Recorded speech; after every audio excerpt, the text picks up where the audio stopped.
Hello everybody, I'm Paul Beckwith, and in this video I'm going to talk about the recent reports that came out just yesterday for the most part on the analysis of the temperature and distribution of temperature on the planet for 2024.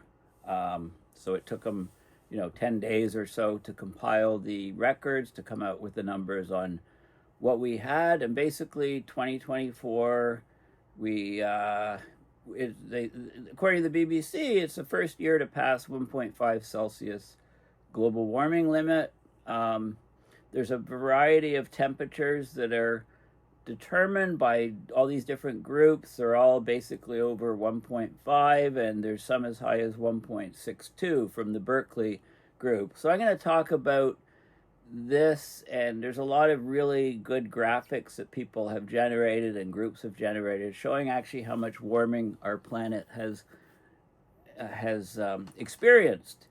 And I'm very excited. I got myself a Christmas present, a climbing car monster truck, radio controlled little electrical truck.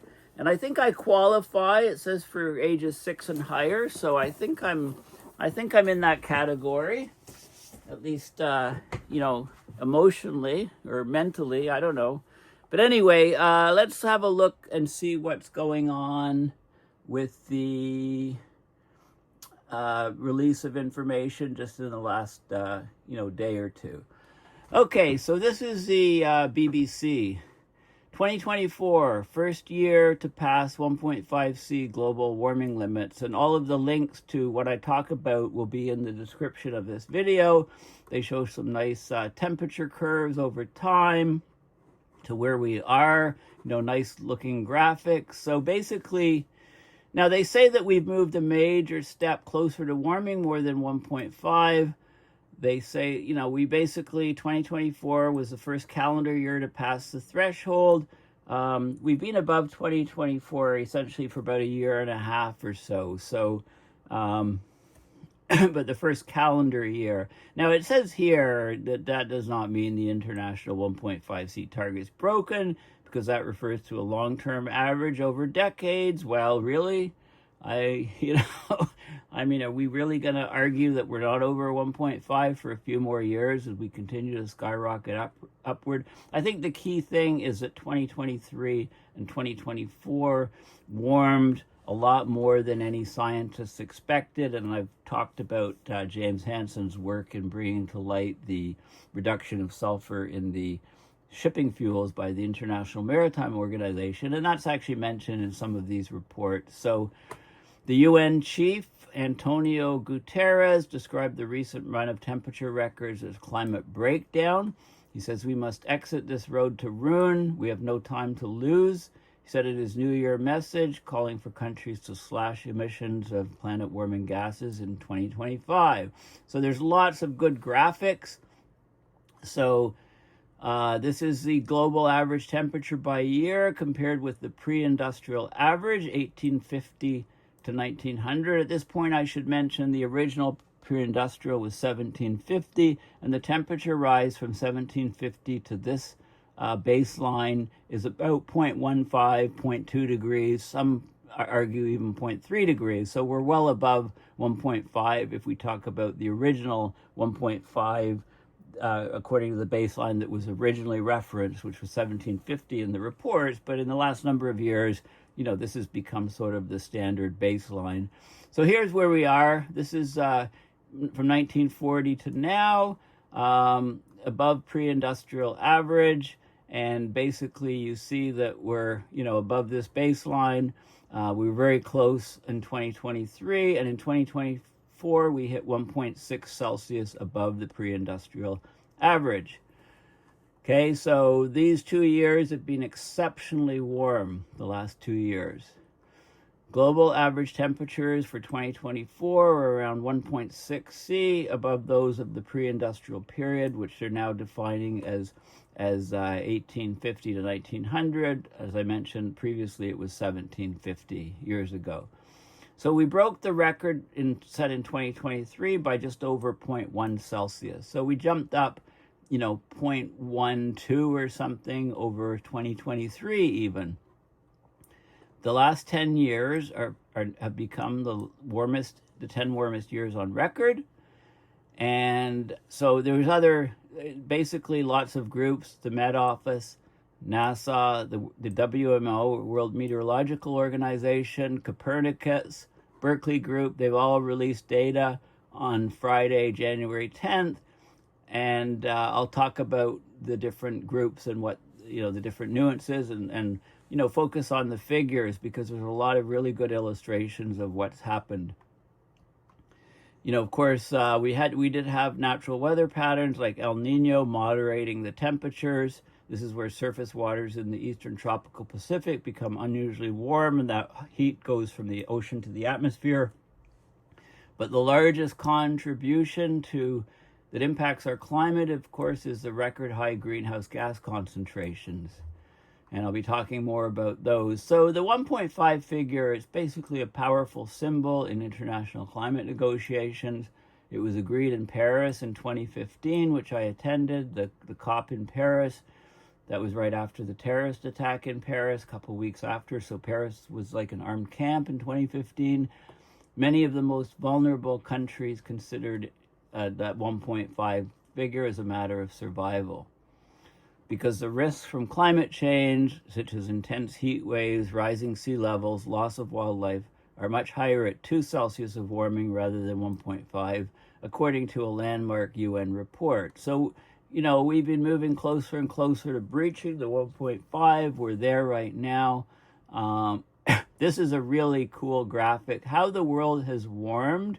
Annual air temperature compared to the 1991 to 2020 average is shown here. Okay, so this is a much more recent average, and you can see this is 1970, 71, 2, 3, 4, 5, 6, 7, 8, 9, and then 1980 here, and you can see how the warming has occurred. And this is just relative to 1991 to 2020 baseline. So cooler temperatures relative to this baseline in the 70s. In the 80s, we're getting more reds appearing. In the 90s, more reds. 2000s, more reds, but still blues. And now look at the last 10 years. Look at the 2020 to look at the 2020s basically. This is the 2010, so 2010, 11, 12, 13, 14, 15, 16, 17, 18, 2019, 2020, 21, 22, 23, 24. Here's the latest. Look at all that red there, very little blue. And if you take the last 10 years, they were the hottest on record. And you can see the distribution, huge warming and over land in Africa, North America, huge warming in the southern hemisphere. So this is a really good graphic to see the distribution of temperature rise on the planet. Now, a guy at Berkeley Earth, Zeke Housefather, who does a lot of the work from Berkeley, he says it's not like 1.49 is fine, 1.51 is the apocalypse. Every 1/10 of a degree matters, and climate impacts get progressively worse the more warming we have. Okay, so, in 2024, we saw blistering temperatures in West Africa, prolonged drought in parts of South America, intense rainfall in Central Europe, think of the stuff in Spain, strong tropical storms hitting North America and Asia. You can see the distribution here where the heat is the most intense. And we have something called the World Weather Attribution Group, and they look at how disruptive weather events are made more intense by climate change. They look at the statistics of that. And of course, everybody's been, keeping their eye this week on Los Angeles, which has been overwhelmed by destructive wildfires fueled by high winds, lack of rain, but also excessive rainfall, and this phenomenon called weather whiplashing. Okay, so there's many contributing factors, but conditions conducive to fires in California are becoming much more likely in a warming world. Now, this is a graphic I really love. So most days in 2024 exceeded 1.5 Celsius of warming, and this is the distribution of the daily global air temperature differences from the pre-industrial 1850 to 1900. And it's between 1940 and 2024. So the years march up this way, and you can see the distribution of the curve from the daily temperature data. You can track this all the way up. There seems to have been, some sort of break point around 1980 or so. And so you can follow the kind of trend to here between 1940 and 1980. There seemed to be some sort of break point with an increasing slope coming up to here. And then we seem to have another break point in 2023, 2024, with the, so you can see how anomalous 2024 is. And this is 2023. I mean, it's a really good chart. So this is more days at the peak. This is fewer days down at the bottom, warmer than average, colder than average. So you can see the whole yearly distribution and compare it all the way back from 1940. I just love this graphic. It's very, very interesting. It's not just air temperatures that set new marks. It's the world's sea surface temperatures reaching daily highs. The total amount of moisture in the atmosphere is reaching record levels, especially because of the Clausius-Clapeyron equation. More warmer air holds more water vapor. The El Nino pattern in 2024 really had an impact. It ended in April of 2024. Anyway, temperatures in 2023 and 2024 surprised most climate scientists. They didn't think we'd see a year above 1.5 this early. Since 2023, we've had about 0.2 Celsius of extra warming. We can't fully explain it, but Hansen explains it, I think. There's, basically some more very interesting graphics to show this. So basically, 1.5 is pretty much out the window. Sort of what do we talk about? 1.6, 1.7, 1.8, 2 degrees. I mean, we're just heading up. We're heading up to 3 or 4 degrees Celsius, and we're not taking action to stop that from happening. It's just not happening. Okay, so very good article, very good graphics. Now, let's look at some of the different groups. So this is the UK Met Office. All of these articles are from basically Friday, the 10th of January, including the BBC article, although that, maybe that was the day before, I don't know. This was 2 days ago, so this came out on the 9th, I guess, the day before all these reports came out. So most of the reports came out on Friday, January 10th this year. So again, 2024, warmest year on record globally, first year that was likely more than 1.5 above pre-industrial. So they showed this curve here. This is the Met Office curve relative to 1850 to 1900, so-called pre-industrial. And you can see the spike upward here for 2024 and also for 2023. And their number is something like 1.53 plus or minus 0.08 above the 1850 to 1900 average. I'll summarize all of these. There's a good summary graphic of all the different groups and the temperatures that they arrived at. So anyway, this is 1.53.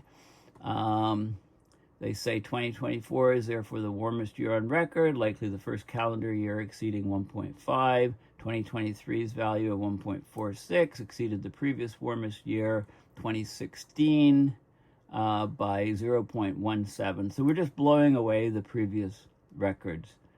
And and they attribute it to human activities, and they give an outlook. They say that 2025 is probably going to be one of the 3 warmest years. So they think 2024 will hold the record still. 2023, the next warmest. They think 2025 will probably be after 2023. Okay, that's their projection. So that's the UK Met Office. Now we have NASA. Again, January 10th report, temperatures rising. NASA confirms 2024 is the warmest year on record. And they have this map of Earth showing the different anomalies and stuff. And they actually created a video, which I'll play right here. So this is a 30-second video.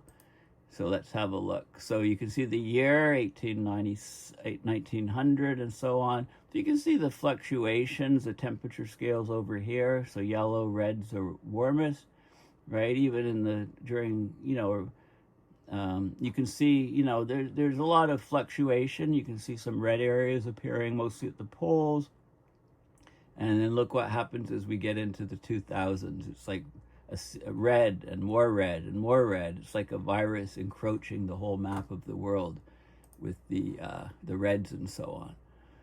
Okay, so and then basically their numbers are they talk about a baseline of 1951 to 1980. Talk about records being set. The hottest year since record keeping began in 1880 occurring. They say that the NASA scientists further estimate Earth in 2024 was about 1.47 degrees Celsius warmer than the mid-19th century average, 1850 to 1900. So they're slightly under 1.5. They're saying it's 1.47. They talk about some of the rationale behind their data. A lot of the information is from NASA's Goddard Institute for Space Studies, or JESS, in New York. Basically, we're halfway to Pliocene level warmth in just 150 years. Gavin Smith is quoted. They also have a U.S. Greenhouse Gas Center, which I think I've got here. This is a U.S. Greenhouse Gas Center, so hopefully some of these things survive the latest, the Trump presidency, but don't hold your breath if these things suddenly vanish from the web. This is the World Weather Attribution Center, which whenever there's extreme weather events, they analyze the statistics and show that they're more likely with climate change. Now, of course, they don't have LA here. It's an ongoing event, but they have some of the storms and extreme rainfall in southeastern Spain, for example. Right? They basically talk about how the statistics is changing and attribute increased severe weather events to, what percentage is caused or made more likely by climate change, etc. Okay, so they do a lot of that. Let's go back here to the what else do they say from NASA? Oh, this is a really cool graphic. Okay, so this is a data visualization. Okay, so it starts in late 1880s or whatever, and you can see this is temperature increasing as you go away from the center. So this is relative to the baseline, and then you can see the red lines. This is +1 Celsius, and a lot of years outside of it, and they twist, they rotate, so you can see 1880 to 2024 where we are. So this is a really cool visualization. So there's lots of different ways we can look at these data sets. Okay, so that's the NASA information with the video here, and also information on the U.S. Greenhouse Gas Center and World Weather Attribution. And then we come to Copernicus, the European Climate Change Service. Global Climate Highlights 2024. It was just published also on January 10, 2025. And they actually have, you can click on a graphics gallery and then look at all the graphics from Copernicus in this report. So if you want to look at individual graphics and so on, you can just open this and then click on the specific things. But I'll go through, there's also supplemental graphics which are backing up some of the other stuff. And you can see 2024, 2023, just being like way out of the envelope of other years. Okay, so this is a useful site. So let's have a look at what they talk about. So these are key temperature statistics for 2024. For globe, the anomaly, this is relative to a fairly recent baseline. The actual temperature, 15.10 degrees Celsius. Okay, that was the global average temperature. The rank, it was the highest ever. The second highest was 2023. Then they look at Europe. Europe had the highest temperature ever. And then the Arctic was the fourth highest. The first was in 2016, the warmest. Extrapolar ocean, again, the highest in 2024. And you can actually, look at all different months. You can look at, get information on different stuff. Global average surface air temperature. So 2024 was the warmest year. Global average temperature 15.10 degrees Celsius, 0.12 higher than the previous highest annual value in 2023. So 2024 was warmer by a full 0.12 degrees Celsius. It was 14.98 in 2023, 1.6 Celsius warmer than the pre-industrial. So the pre-industrial was about 13.5 Celsius. And if you add 1.6, you get to what we had in 2024. So you can see, how far ahead we were. And this is the graph here showing the temperatures, and you can hover your mouse over. So they got a number of 1.57 Celsius for 2024. There's also, this is monthly global air temperature anomalies, and this is a reference period, recent reference period. And you can see the different anomalies in this. So this is temperature here. You can see this is 2024, these dark red triangles, and the lighter red triangles are 2023. And so you can see, you can play around, and you get loads of information on. So this is, you can, each dot represents a different monthly temperature. So you can get, and then you get the surface air temperature anomalies in 2024, the regions that are very hot. You can also get the extremes, anomalies and extremes. So this is like the warmest. So the warmest ever is the dark red, much warmer than average, and so on. The different scalings. And this is interesting. This is monthly surface air temperature anomalies by latitude bands, 2005 to 2024. So you can basically see we've got the polar region, the different 60 degrees to 90, mid-latitudes and so on, tropics plus or minus 20. And then you can see on the land and ocean. So northern polar regions on land, the warming was huge in the mid-latitudes, and it was also huge in the tropics. And then it wasn't so, it normally goes up more in the northern hemisphere where there's more land and there's more ocean in the southern hemisphere, so it usually doesn't go up quite as much on the land, even in the southern hemisphere. This is the ocean. Look at the ocean warmth in the tropics. It was phenomenally large. Northern mid-latitudes, this is where sulfur was reduced, and most of the commercial ships go there. So with less sulfur, less low-lying clouds, more light absorbed from the sun, great heating of the oceans and land and the whole northern hemisphere, southern mid-latitudes, southern polar regions. So this is very interesting, the distribution in different latitude bands.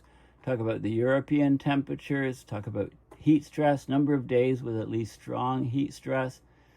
A day with at least strong heat stress has a maximum feels like temperature exceeding 32. So we're talking about wet bulb temperatures. So the feels like temperature depends on the temperature and also the humidity. And you can see where the number of days where they're very strong heat stress. Look at this, all in the Amazon, in northern part of South America, Africa. Huge amount of heat stress on land areas, equatorial, also in the southern hemisphere.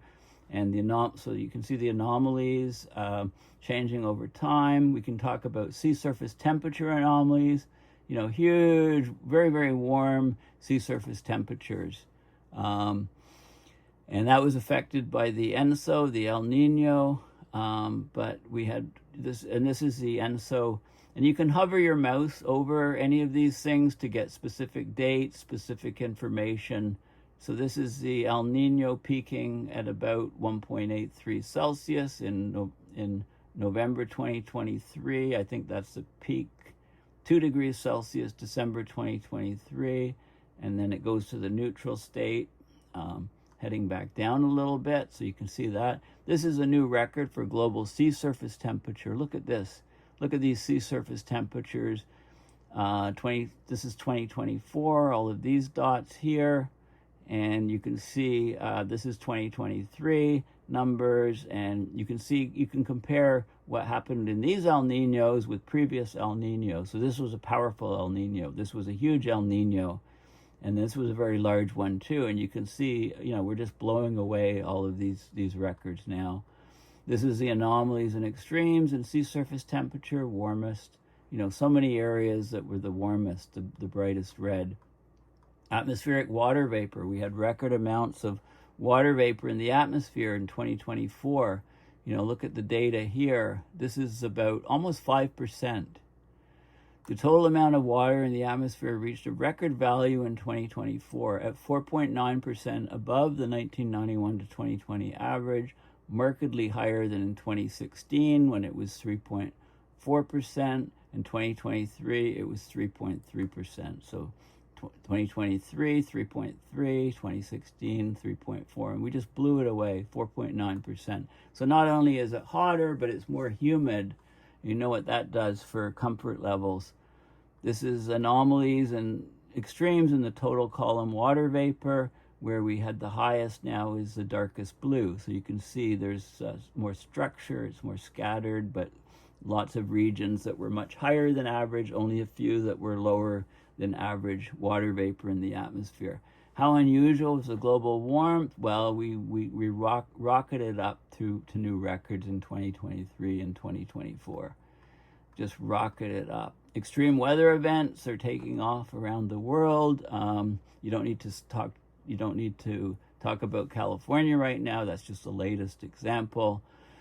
This is interesting. This is the daily Antarctic sea ice extent. So 2024 and 2023. So sea ice in Antarctica dropped off a cliff at about 2016. It seemed to be reach a breaking point or a threshold, abrupt change. If you look, you can look at Arctic sea ice extent as well, and you can see. So 2012 was the minimum year. We haven't reached that. We haven't set a new record low, but this is 2024 is in there somewhere. There's 2024, the curve for 2024. If you just hold your mouse on, you can get that whole curve. And you can also look at the greenhouse gas concentrations, both for, this is CO2. The rise is, this curve is going up, sloping upwards. The rise is getting larger, plus 2.9 ppm. For 2024 on 2023, and you can also look at methane. Methane was actually rising at an even faster rate. It stabilized here, but it's been rising at very, very fast rate. So all the data is there. Okay, this is the data from Copernicus, and you can get a summary of all of these graphs, plus supplemental graphs, which I haven't shown. They're not in the report, but they're supplemental to it, useful looking at. Now we get the WMO press release on yesterday. WMO confirms 2024 is the warmest year on record. They got 1.55 Celsius above pre-industrial. Okay, and the warming stripes are kind of a neat way of depicting it. First drawn by Ed Hawkins. This is global mean temperature, how you can see it spiking up here. All the different data groups here, Berkeley, Earth, okay, so the different groups. There's a separate study about ocean warming in 2024, which played, and I actually have this paper. This is the ocean warming paper, and it was just published like in the last few days. So I'll do a whole separate video on this. I mean, it's a fascinating paper. It talks about how ocean warming has accelerated over time, and there's a really cool diagram how all this is based Antarctica centric, and then you've got the Indian Ocean, Pacific, and Atlantic, and how much warming there is at different depths in the ocean. It's a really cool paper, which I'll talk about in a separate video for sure. Yeah, it was just published. So this is the global up. So the ocean's warming, not just at the surface. The upper 2,000 meters of the ocean is gaining more and more heat. A zetajoule is 10 to the 21st joules. And look at the heating it's skyrocketing upwards. I mean, the slopes were flat here, but it's just been on a tear upward, and it looks like it's even steepening. And they talked about, there's a good video, state of the climate and so on. Okay, so this is the WMO. Now the Berkeley and that paper, and the Berkeley guys, this is my favorite because they go into great detail and talk about all this stuff, and they get the highest number. So this was just published yesterday, Global Temperature Report for 2024. So Berkeley Earth, it's a California-based nonprofit research organization. They've been doing independent analysis of global mean temperature changes for over 10 years. Okay, so, and they combine data from lots of others, and they talk about the temperature spike in 2023 and 24. They talk about causes, and they talk about the reductions of low cloud cover and man-made sulfur aerosol pollution having likely a significant additional role in the recent warming. So they get basically 1.62 plus or minus 0.06 above the period 1850 to 1900. Okay, first time they're showing over 1.6, and yeah, they're basically ahead of the other groups. Their temperature estimates are ahead of the other groups. That's normally the case. And they break it down. They show this is their graph, global average temperature, 1850 to 2024, showing the temperature spike reaching 1.62 for 2024. The last 10 years, 1.62, 1.53, so a rise of 0.09 versus 2023, and then look at these 2 years compared to the previous numbers. So, you know, a huge jump, of like 0.29, and then, you know, a jump, like it's just taking off, out of control. It looks like the system's totally broken.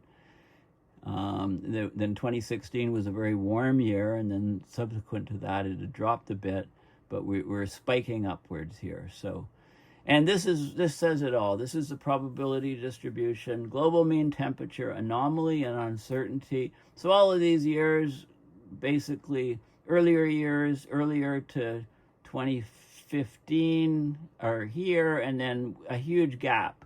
So 2015 to 2021, you know, clustered in this area, and then boom, something's broken, 2023, huge gap here, 2024. I mean, this says it all. This shows you how weird, how much the warming has accelerated for 2023 and 2024. We're on a tear. So the low-level cloud reduction and sulfur reduction, you know, is probably the main factor. But some people have been arguing that it could be this, that it could be the Tonga volcanic eruption, which put a lot of water vapor up into the atmosphere, and that could have caused a spike in the warming. So this paper talks all about that possibility. So it's probably a combination, but it looks like the biggest factor is really the sulfur, because the water vapor would quickly come out of the air. But anyway, going back to this report, this is greenhouse gas warming versus observation. So this is how much warming we'd expect from CO2 with methane added, and then other greenhouse gases we'd expect to be here. And here we are. We're shooting way above there, especially for 2023 and 2024. Huge anomalies. Exceptional warming spike in 2023 and 2024. Look at it. It's well outside the previous range. And they looked at land average temperature in 2024. So look, we're up to, this is 2 degrees. This is 1.52. I'm eyeballing it. This doesn't look like it would be 2.5, maybe 2.4. So we're maybe, what, 2.3? So land temperatures are like already well over 2 degrees rise in temperature where, you know, people live on the land. So when we talk about how much warming we've had well over 2 degrees where people live on the land, versus global average temperature, which is lower because the oceans are lower. This is ocean average temperature. It's about, you know, it's approaching 1.2 Celsius. Okay, and the temperature distribution in 2024 from Berkeley Earth, you can compare this to the other maps. And interestingly enough, there's a cold area here. This is a big concern, meaning maybe the AMOC is just really shut down, slowing down huge amounts, causing so the heat's not carried up there. This is very concerning for the future of the AMOC. Also a little anomaly here, interestingly enough.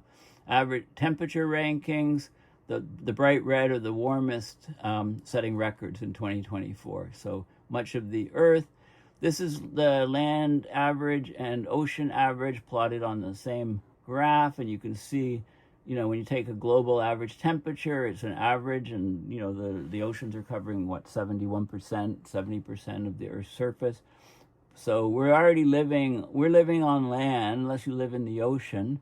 We've reached 2.3, 2.4 Celsius anomaly already. But the global average is 1.62. Okay, they talk the average ocean temperature. Look how it's kind of broken up here to become much higher. Huge anomalies. This is the ENSO that we had. Now we're moving, not quite in La Nina, but we're heading there. North Atlantic temperatures really skyrocketed in the North Atlantic, which we'd expect with the reduction of sulfur and reduction of clouds. So they talk about that. This is global warming by country and region, another really interesting graphic. So Canada, for example, plus 3.1 Celsius. Warming, Russia plus 2.6. Lots of European countries. What's the highest? 3.3, the Ukraine, 3.4, Belarus.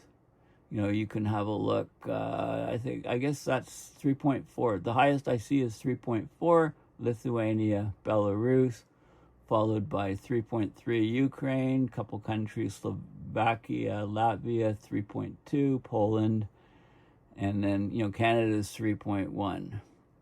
And you can see the countries that have warmed the least. Uruguay, only plus 0.08, and Chile and Argentina. Interesting, the South American countries at the low end of the scale there. Antarctica is 0.06. It's warmed the least. Then we have global warming by month, and you can see, look at 2024, the black line, look at 2023, the red line, and 2022, the brown line, and then all the other years. Something's broken in the system. This is another plot of Earth's average temperature, showing how much higher we are. This is the monthly average. This is the distributions on the planet of these monthly average temperature anomalies in 2024 from month to month through the year. So you can see the distribution. The causes of warmth in 2024. This is interesting. So we've got the CO2, the methane, other greenhouse gases, the effect of the El Nino, La Nina, the ENSO cycle, the solar cycle, warming phase, Tonga eruption. There's conflicting estimates. Some say warming, some say cooling. This is the marine fuel pollution reduction. So sulfur in shipping fuels, multiple estimates, but they all show warming, and we're seeing much larger warming in major shipping areas. So this seems to be the smoking gun for why temperatures have spiked up. Upper atmosphere water vapor content. This is what we could see, moving average, and then we had this Tonga volcano. It put 150 million tons of water into the stratosphere. Very unusual for a volcano to put that much water, and the water level's coming down, but it's still elevated much above the normal level. So it's definitely having some effect on the warming as well. And these are the shipping sulfur dioxide in the shipping fuels. Most of it is in these regions here. So when you remove sulfur from shipping fuels, these are the regions you would expect to have the greatest warming. This is the Earth energy imbalance that Hansen's often talked about, the EEI, and you can see how it's increasing rapidly. And the changes in the regional energy Earth energy imbalance, you can see most of the largest increases have been over the oceans where the sulfur is being taken out of shipping fuels. And interestingly, in Antarctica, it's a huge energy imbalance because of the rapid loss of sea ice. This is relative to 2010 to 2019 regional average. So yeah, this is due to the collapsing sea ice in and around Antarctica. And they talk about future long-term trends, what they expect. The overall trend since 1980 has been 0.2 Celsius per decade. But Hansen's showed that this is doubling, or, at least doubling more recently. Their predictions for 2025 are, they think that 2025 the probability of it being the warmest year ever is 6%. Second place, 19%. Third place is the most highest probability, behind 2024 and 2023. And then to be seventh place or lower, they think it's like a 1 in 100 chance. This is the likely range that they give. This is 2024, 2023, and the likely range they expect for 2025, the prediction. And then this is interesting. They compare their numbers from Berkeley Earth to other groups. So this is for 2024. This is a very key plot. So NASA, just temp, slightly under 1.5. Berkeley Earth, 1.62 is the highest. NOAA, slightly under, about 1.46 or so. UK Hadley, 1.53. Copernicus was 1.6.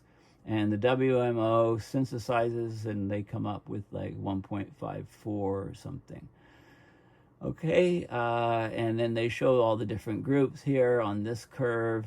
And global warming, so this is global warming 1850 to 2024 based on the relative to 1981 to 2010 average, and relative to 1850 to 1900 average. So basically, goodbye 1.5, hello 1.6. Okay, and then this is a 30-year smooth curve of all those graphs. And they talk about their methodology and so on. But if you want to get information on what all of the different groups have done, you're best off to come to this Berkeley Global Temperature Report, and they compare. They not only give their numbers of 1.62, but they compare their numbers to all of the other groups. So anyway, warming is greatly accelerating. Thanks for listening. Please consider going to paulbeckwith.net and donating at PayPal to support my research and videos. So thanks again, and bye for now.